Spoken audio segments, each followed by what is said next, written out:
2027 વિધાનસભાના ચૂંટણીને લઈને ગુજરાત કોંગ્રેસે દક્ષિણ ગુજરાતમાં સંગઠન મજબૂત બનાવવાની કવાયત તેજ કરી.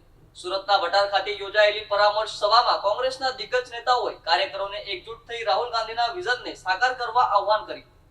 ગુજરાત કોંગ્રેસે આગામી 2027ની વિધાનસભા ચૂંટણીને ધ્યાનમાં રાખીને સંગઠન મજબૂત બનાવવાની કવાયત તેજ કરી છે. પાર્ટીના નવનિર્માણ અભિયાન અંતર્ગત દક્ષિણ ગુજરાતના કાર્યકરોની મહત્વપૂર્ણ પરામર્શ સભાનું આયોજન સુરતના ભટાર વિસ્તારમાં આવેલી કાપડિયા વાડી ખાતે કરવામાં આવ્યું હતું. આ બેઠકમાં મોટી સંખ્યામાં કોંગ્રેસના કાર્યકરો અને આગેવાનો ઉપસ્થિત રહ્યા હતા, જ્યાં સંગઠનને ગ્રામ્ય સ્તર સુધી વધુ સક્રિય બનાવવા અને ચૂંટણી માટેની વ્યૂહરચના અંગે ચર્ચા કરવામાં આવી હતી. સભામાં એઆઈસીસી સદસ્ય ગૌરવ પંડ્યા, ગુજરાત પ્રદેશ કોંગ્રેસના કાર્યકારી પ્રમુખ ઇન્દ્ર વિજયસિંહ ગોહિલ, પૂર્વ પ્રદેશ યુથ કોંગ્રેસ અધ્યક્ષ હરપાલસિંહ ચુડાસમા તેમજ હાલના પ્રદેશ યુવા કોંગ્રેસ પ્રમુખ પ્રવીણસિંહ વનોલ સહિતના ઉચ્ચ સ્તરીય નેતાઓ ખાસ હાજર રહ્યા હતા.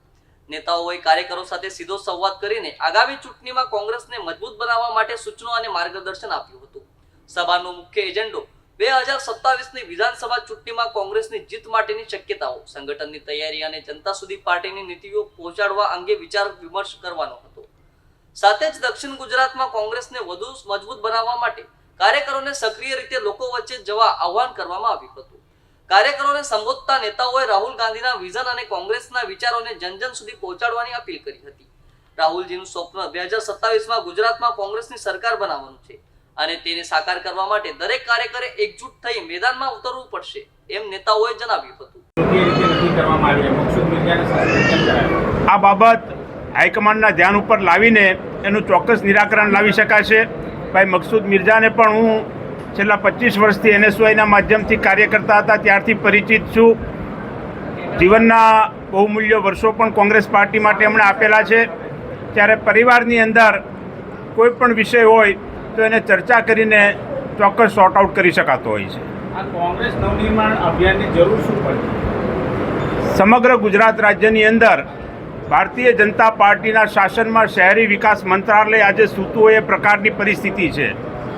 સુરતની અંદર તક્ષશિલા કાંડ બને, વડોદરાની અંદર હરણી બોટ કાંડ બને, મોરબીની અંદર ઝુલતાપુરના કિનારાનો બનાવ બને. આ તમામ પ્રકારની પરિસ્થિતિ ઊભી થવા છતાં રાજકોટની અંદર TRP ગેમ ઝોન કાંડની અંદર પણ યુવાનોએ 500 ડિગ્રી ટેમ્પરેચરની અંદર પોતાનો જીવ ગુમાવ્યો હોય. પરંતુ આ તમામ પરિસ્થિતિઓ છતાં પણ કોંગ્રેસ પક્ષ આ જગ્યાએ જે પ્રકારનો દેખાવ થવો જોઈએ નથી થયો, એની જવાબદારી અમે સ્વીકારીએ છીએ. પરંતુ આવનારા દિવસોની અંદર એવું શું નવનિર્માણ કરીને વધારે સારો દેખાવ કરી શકાય એની ચર્ચા કરવા માટે કાર્યકરો સાથે ઉપસ્થિત થયા છીએ. સમગ્ર ગુજરાત રાજ્યની અંદર જુદા જુદા બેનર નીચે કોંગ્રેસના કાર્યકરોને પ્લેટફોર્મ આપવાના કોંગ્રેસના આગેવાનો પ્રયત્ન કરતા હોય છે.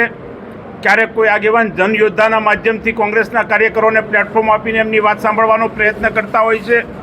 ક્યારેક કોઈ આગેવાન પરિવાર સંગમના નામેથી કાર્યકરોને બોલાવીને એમની વાત સાંભળવાનો પ્રયત્ન કરતા હોય છે. આજે નવનિર્માણ અભિયાનના માધ્યમથી કોંગ્રેસના કાર્યકરોને આમંત્રણ આપવામાં આવ્યું છે. જે કોઈ કાર્યકરો અહીંયા ઉપસ્થિત છે, ઘણી મોટી સંખ્યામાં, વિશાળ સંખ્યામાં તમામે તમામ દક્ષિણ ગુજરાતમાંથી 35 વિધાનસભામાંથી કોંગ્રેસ પક્ષના અગત્યના આગેવાનો આવ્યા છે. સૌનું અમે સ્વાગત કરીએ છીએ અને જે નથી આવ્યા, જે સાથે નથી, એમને પણ સાથે લાવવાનો પ્રયત્ન કરશું.